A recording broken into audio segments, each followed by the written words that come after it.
Gopi jana vallabha girivardhari.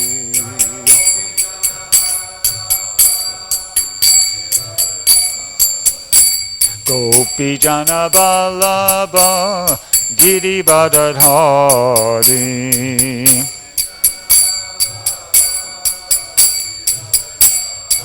Yasodanandana braja jana ranjana. Yasodanandana braja jana ranjana. Yamuna tira banachari. Yamuna tira banachari. Jaya Radha Madhava Kunja Bihari.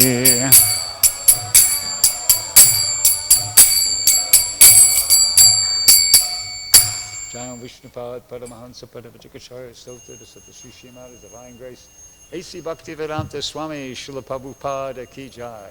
ISKCON DVD Founder Charya Srila Prabhupada Ki Jai. Grantharaj Srimad Bhagavatam Ki Jai.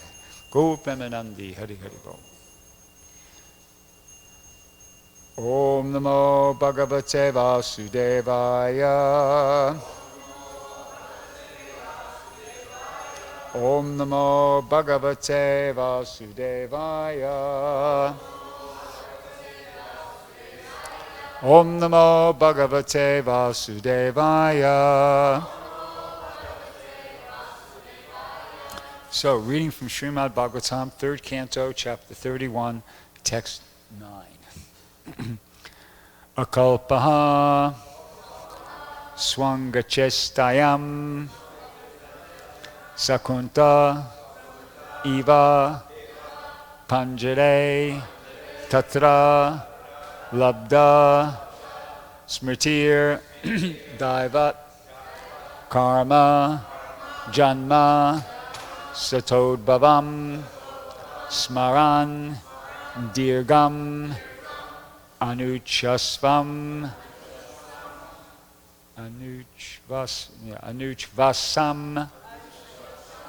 śarma kim nāma vindate akalpaḥ svāṅga-ceṣṭāyāṁ akalpaḥ svāṅga-ceṣṭāyāṁ śakunta iva pañjare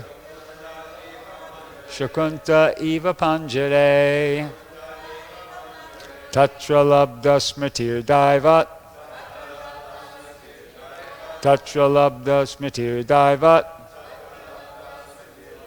karma janma-śatodbhavam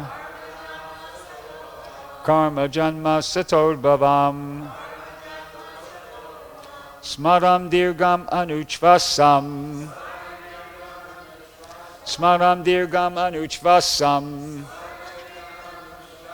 śarma kim nāma vindate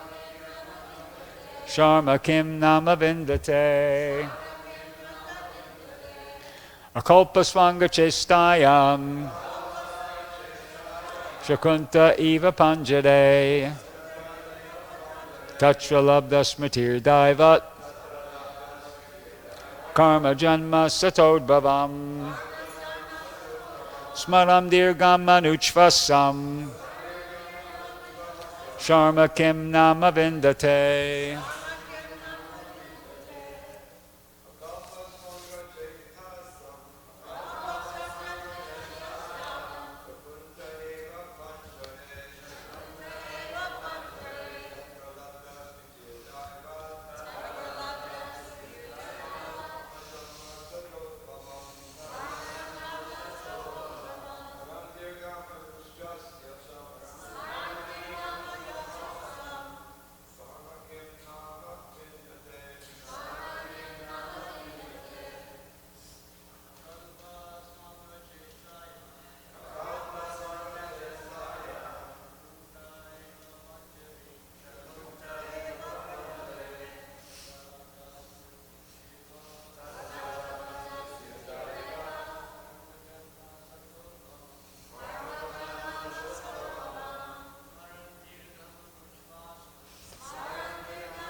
Vaishnavis.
Akalpaḥ, unable, sva-aṅga, his limbs, ceṣṭāyāṁ, to move, śakuntaḥ, a bird, eva, like, pañjare, in a cage, tatra, there, labdha-smṛtiḥ, having gained his memory, daivāt, by fortune, karma, activities, janma-śata-udbhavam, occurring during the last 100 births, smaran, remembering, dīrgham, for a long time, anucchvāsaṁ, sighing, śarma, peace of mind, kim, what, nāma, then, vindate, can he achieve. Okay, translation and purport by His Divine Grace, A.C. Bhaktivedanta Swami Srila Prabhupada. The child thus remains just like a bird in a cage without freedom of movement. At that time, if the child is fortunate, he can remember all the troubles of his past 100 births, and he grieves wretchedly. What is the possibility of peace of mind in that condition? Purport. After birth, the child may forget about the difficulties of his past lives, but when we are grown up, we can at least understand the grievous tortures undergone at birth and death by reading the authorized scriptures like Srimad Bhagavatam. If we do not believe in the scriptures, that is a different question. But if we have faith in the authority of such descriptions, then we must prepare for our freedom in the next life. That is possible in this human form of life. One who does not take heed of these indications of suffering in human existence is said to be undoubtedly committing suicide. It is said that this human form of life is the only means for crossing over the nescience of Maya, or material existence. We have a very efficient boat in this human form of body, and there is a very expert captain, the spiritual master. The scriptural injunctions are like favorable winds. If we do not cross over the ocean of nescience of material existence, in spite of all these facilities, then certainly we are intentionally committing suicide. Om Ganatimananda Shajananjana Shalakaya Chakshurnamilitam Yena Tasmai Shri Gurave Namaha Shri Chaitanya Manobishtam Stapitam Yena Bhutale Swayam Rupa Karamayam Dadati Swapadantikam. So I'm going to work through the translation purport here. The child thus remains just like a bird in a cage without freedom of movement. At that time, if the child is fortunate, he can remember all the troubles of his past 100 births, and he grieves wretchedly. Okay, so my question to all of you is, what's fortunate about that? Right? He says, at that time, if the child is fortunate, he can remember all the troubles of his past 100 births, and he grieves wretchedly. What's fortunate about grieving wretchedly? and having no possibility of peace of mind. Doesn't sound like it's fortunate. Yep.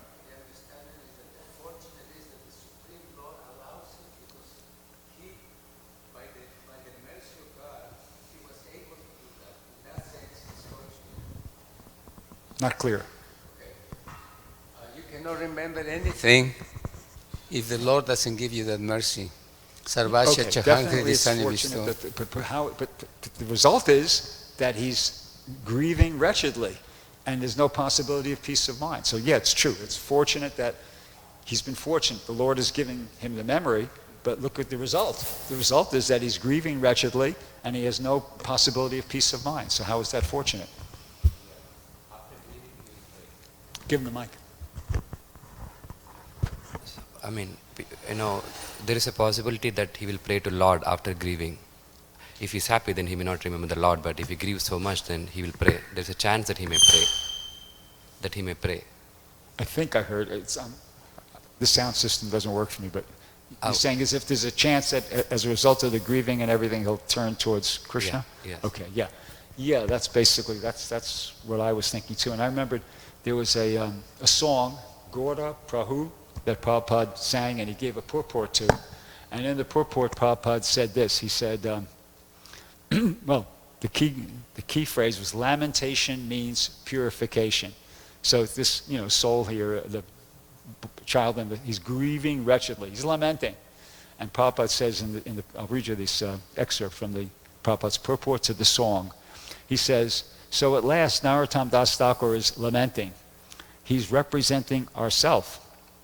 If one comes to that point of lamentation, that is also very nice. He immediately becomes purified. Lamentation means purification. So he says, Keno va achaya prana kichu bali. Why am I living? I do not make association with the devotees. I do not take part in the Sankirtan movement. I do not understand what is Krishna. I do not understand what is Lord Chaitanya. Then what for am I living? This is lamentation. What is my happiness? What is the standard of my happiness? Why am I living? Narottam das kena na gela. Why did I not die long ago? I should have died. What is the meaning of my living? So it is not Narottam Das Thakur's lamentation. Every one of us should think like that if we cannot make association with the devotees, if we do not understand what is the Krishna consciousness movement, if we do not come in touch with Lord Chaitanya and associates, it was better for me to die, and there is no other remedy. So that's from that, the song Prabhupada was giving the purport. But as I said, the take-home lesson was lamentation means purification. So this soul is lamenting, and that's fortunate. It's fortunate to feel bad about things you've done wrong. That's fortunate. And I'll give you the flip side, the other side of the story. It's unfortunate when you don't feel bad about things you're doing wrong. And that, I'll give you an example from the 9th canto, 9th chapter. It's the story about King Sodasha. And he was, it's an interesting story. He was a king, and he was, he went to live in the forest for a while on his own. And he encountered 2 rakshasas, man-eaters, and he killed one, but he forgave the other one. He had the power to kill him as well, but he forgave the other one. So the other one, rather than feel, okay, wow, thank you, you didn't kill me as well, he decided to take revenge. So he, at an opportune moment, he became the cook in the royal palace of King Sodasha. And when King Sodasha's spiritual master was Vasishtha Muni, and when Vasishtha Muni came, the king invited him for dinner at one time. So when the king came, the cook, he prepared human flesh and put it in as part of one of the preparations. So Vasishtha Muni could understand by his mystic power that, wait a second, something's not right here. This is human flesh. And he cursed the king, thinking that the king was responsible. So he cursed the king to become a rakshasa, a man-eater. And but then what happened was he found out that it wasn't the king's fault, that the cook had done it. And he performed penances for 12 years. But meantime, the king was said the sapa mantra, and he was ready to counter-curse him, but his wife, her name was Madhyanti, said, no, two wrongs don't make a right, just leave it at that. So the king, he listened to his wife. But anyway, the curse was there. The curse was powerful, it was effective. And one time he was touring the kingdom, and and he came across a Brahmin and his wife, and they were performing Garbhadan Samskar. They were, right in the process. And so the curse, the influence of the curse started exerting its influence on his psyche, and he felt like he wanted to devour the Brahmin. He actually seized the Brahmin right, while he was there with his wife, and she begged him. She said, "Whoa, hey, you're a Rajarshi. You're famous in learned circles, and you're like the representative of God, and so many different things." She presented so many different arguments to him, points why he shouldn't. Nicely, she really spoke very nicely, and why he should cease and desist, And Sodasha was just there listening to the whole thing, and it's described that just like a tiger eats its prey, that's it. It was like water for duck's back. Everything she said was like water for duck's back. He just took the king, and it doesn't say he ate him right on the spot, but that's what happened. And so it's referred to in the Bhagavatam. It's being referred to as being condemned by the curse of Vasishtha. King Shodasha devoured the Brahmin, exactly as a tiger eats its prey. Even though the Brahmin's wife spoke so pitiably, Sodasha was unmoved by her lamentation. So the key word there is condemned. It's a condemned position. You're in a condemned. If you don't care, if somebody's performing some abominable act, some atrocious act, and you don't feel any remorse about it, you don't feel bad about the whole thing, that's condemned. You see? So just on that translation there. So yeah, the child is fortunate. He's fortunate that he's lamenting, that he's feeling bad. It's actually like he's seeing what does it say? The 100 past lives. It's kind of like it's reminiscent to me about what people describe when they have these near-death out-of-body experiences, the life review. At least that's just one life. They see the whole life flash in front of their face, and it's just like they remember everything. And sometimes they even remember it from the perspective of the persons they affected. It's very amazing. Anyway, just throw that in there.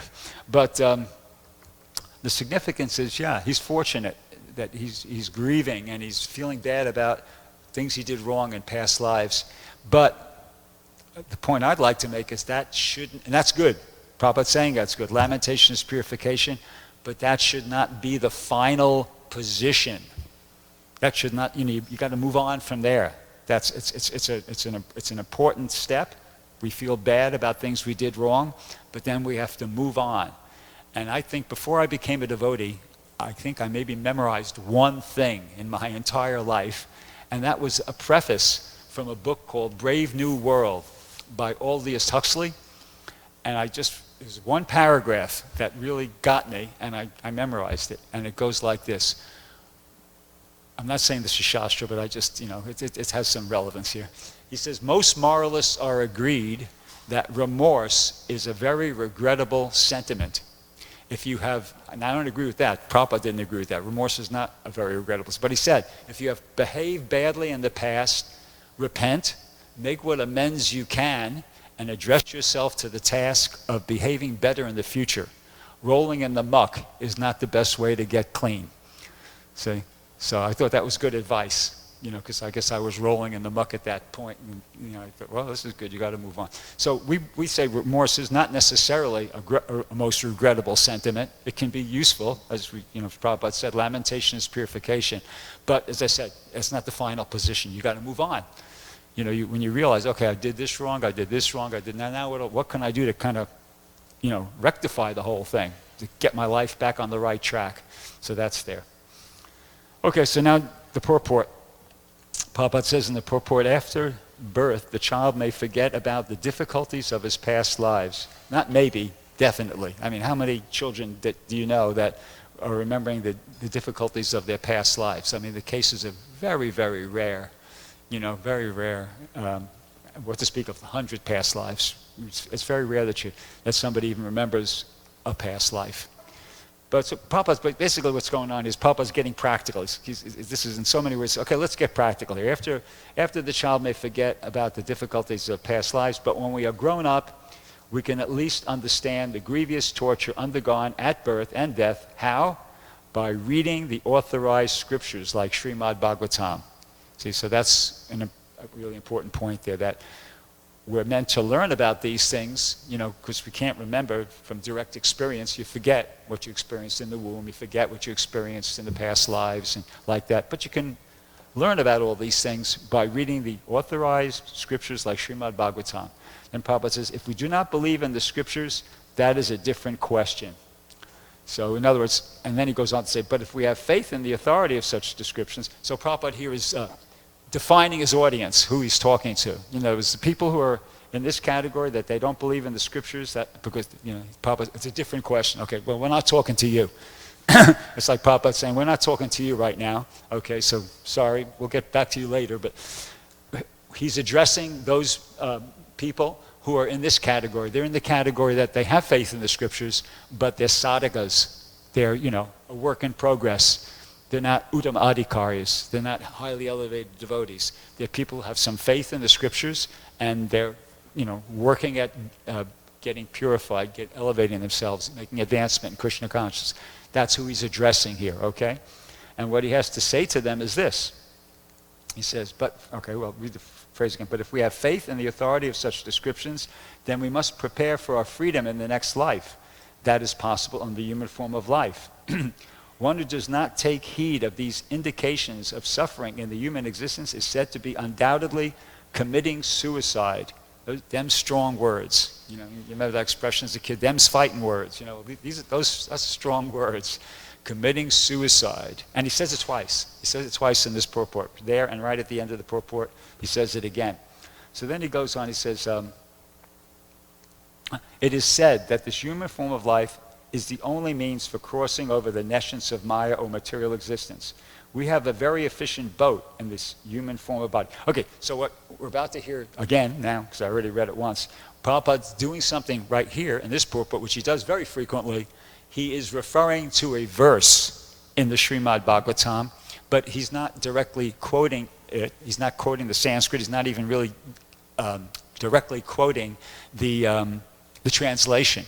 But he's obviously referring to a verse, and I'm going to share what that verse is with you.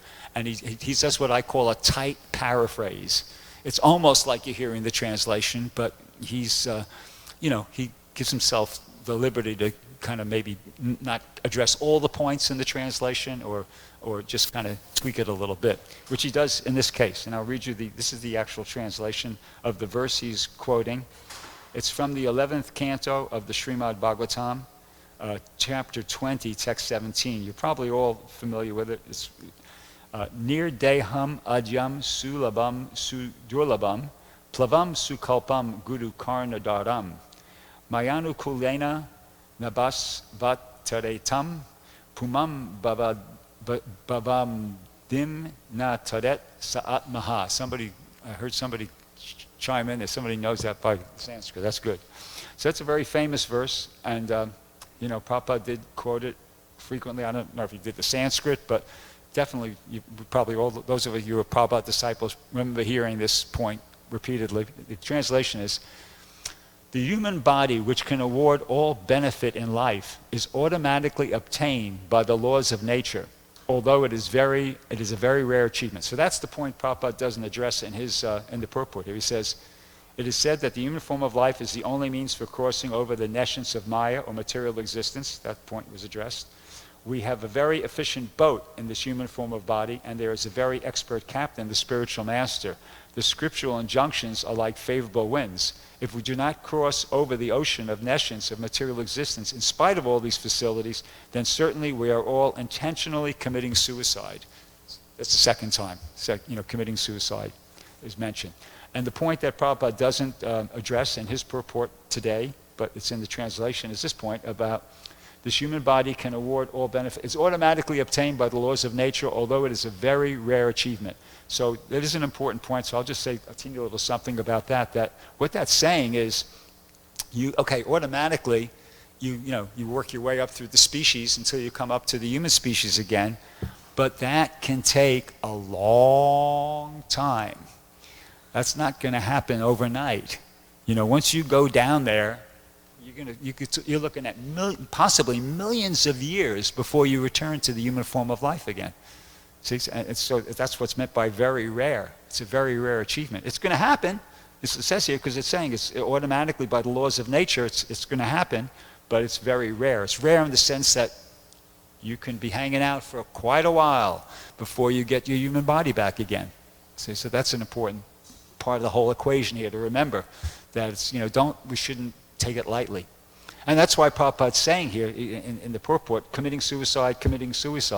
In other words, I think I read the whole thing, yeah. So the idea is this, that basically what he's trying to say there is that if somebody, after having obtained the human form of life, after like a long, long time, coming up through all the different species like that, doesn't take advantage of this opportunity to try to engage in Krishna consciousness, in Prabhupada's words, they're committing suicide. Another way of saying that is that you're doing yourself a great disservice.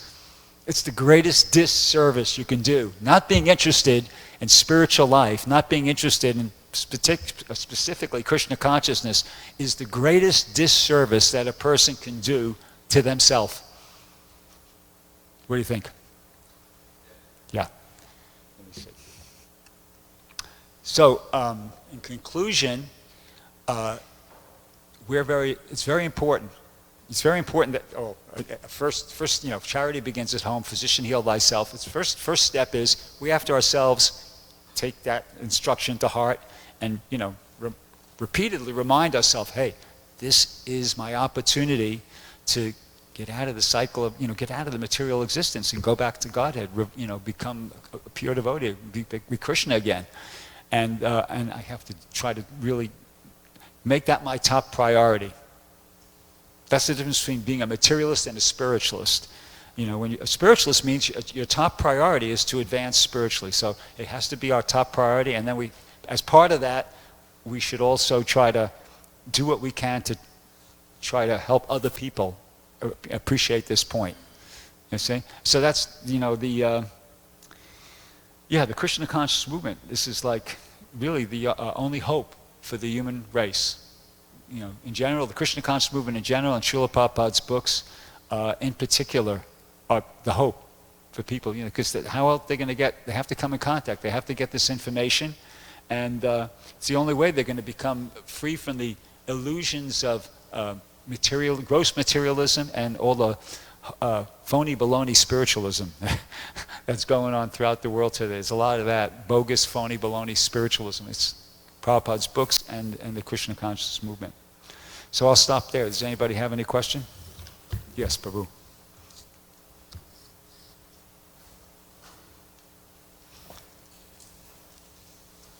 What is the sentence you made? Suffering is purification? Loud, because these sounds is working. So, what is the sentence you made? Suffering is purification? Lamentation means purification. Lamentation means purification. Lamentation, those are the exact words. Lamentation means purification. Okay. Yeah, I just wanna give a comment on that sentence. So, lamentation is purification is like a oversimplified understanding, because lamentation is actually a mental emotion. Mental emotion cannot purify somebody. It's only the process of devotional service which purifies. And lamentation is not part of 64 limbs of bhakti. It's not like you have to lament, it's not a part of bhakti. But through lamentation, if one leads to practice bhakti, that's a purification. So in one sense, lamentation is not purification, but that lamentation which leads to Krishna consciousness, that's purification. Yeah. Oh, good soul, does not a thing applied therapeutically Right. cure a disease which was caused by the very same thing? So you're right. Maybe I should have made that point more clear. That when you're lamenting in relation to your, Krishna, the philosophy of Krishna consciousness, that can lead to purification, right? Yeah, that's good. Okay. Anybody else have any question? Okay, so I've got a question for everybody else. So we're reading about a Jamil every morning, right, that pastime, and on the Sunday feast class is also, Sunday morning class has also been about a Jamil. So here's my question to everybody. We'll see how much everybody's thinking about this thing, what we're hearing. So when the Yamadutas came to Jamil was dying, right, and he called out for Narayan, the Yamadutas showed up, and also the Vishnudutas showed up. Okay, right? Everybody's familiar with that picture, and we've heard the description. So if we were there, would we have seen that? Say we were there, right at that time. We were just standing right in the room there, something like that, and Jamil's there on his deathbed, and he goes, Narayan, Narayan. And the Yamadutas show up, because they're thinking, well, it's the time, let's get to work here. And the Vishnudutas show up and tell them no. Would we have seen that? If you think no, raise your hand. How many no's? How many yeses? Yeah, I think that's the correct answer. You got a yes there? Well, you might have seen it. I think if you... But, no, yeah. I don't think we would have seen that. Huh?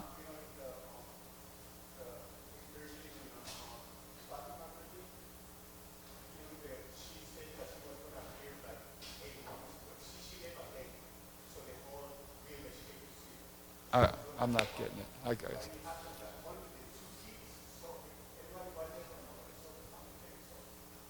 Somebody can repeat for me.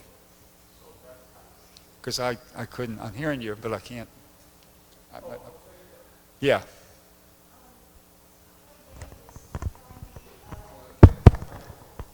Use the microphone and speak loud. And try to really... Harivenu told me a story that there was one Prabhupada disciple was leaving his body in New Vrindavan, and Harivenu and his wife Harivamsa were there, and they had been there for like all day and part of the night. So they went into a room adjacent to the room that this Prabhu was leaving his body at, and they were both asleep in that room. And then all of a sudden they heard that the kirtan was just getting louder and louder, and they both woke up, and at the same time they both saw two bright lights come in from behind them and go through the wall in front of them. And right at that moment they were told that, then they ran into the other room and he had just left his body. So they saw the Yamaduta, the Vishnudutas, I would say. Was that the question? I was in the pañjare room.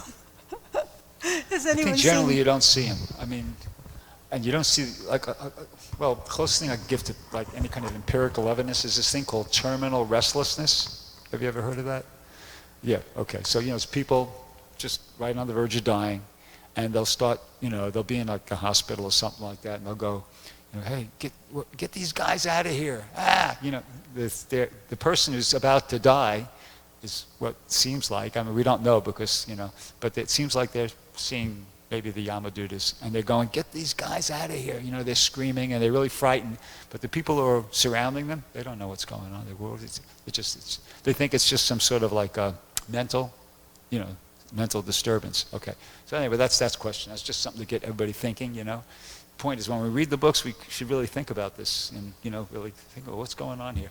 The second question is, okay, so when a Jamil goes, after he's saved by the Vishnudutas, and then he comes back to life, his life continues, and he goes to Hardwar, right? And he does some bhakti, some sadhana, and then after that, after some period of time, then he goes back to Vaikuntha, if I remember correctly, okay? So my question is, when he continues his life, does he continue his life in the physical body of a Jamil? What's your understanding? It's like the Yamadutas are coming and they're just snatching the soul, it says, they're snatching the soul from the heart of a Jamil. So and they stop by the Vishnudutas, and then they have that whole thing, and the Vishnudutas tell him, okay, chill out, you know, and they say, okay, they realize they're defeated. So does the soul go back into a Ajamil? Everybody understands the question. Does Ajamil continue his life in that old Ajamil, 88-year-old Ajamil body? Is that what he goes to hardware in and, you know, practices bhakti yoga, or is it something other than that? Huh? I don't know the answer to this question. I just thought of it early this morning. I haven't had a chance to go back, read that section of the Bhagavatam again to really, you know, think about it. But I don't know. Does anybody know? He's got his hand up. Go ahead. He was given next birth. That was the next birth when he was in Haridwar. And yes, he had a body, so he can practice bhakti and perfect his practice. But it wasn't the old Ajamil body, right? No, it's a new body. Okay. New birth. That was second birth. Nice. That's why there is that book, Second Chance. Right, that makes sense. That's where the story the of title of the book Ajamil is is. Second Chance, right. So that was his second birth, where he got a chance to perfect his life, and that's when he went back to Godhead. And after that. Okay, very good. Thank you very much. Grantaraj Srimad Bhagavatam ki jai. Srila Prabhupada ki jai.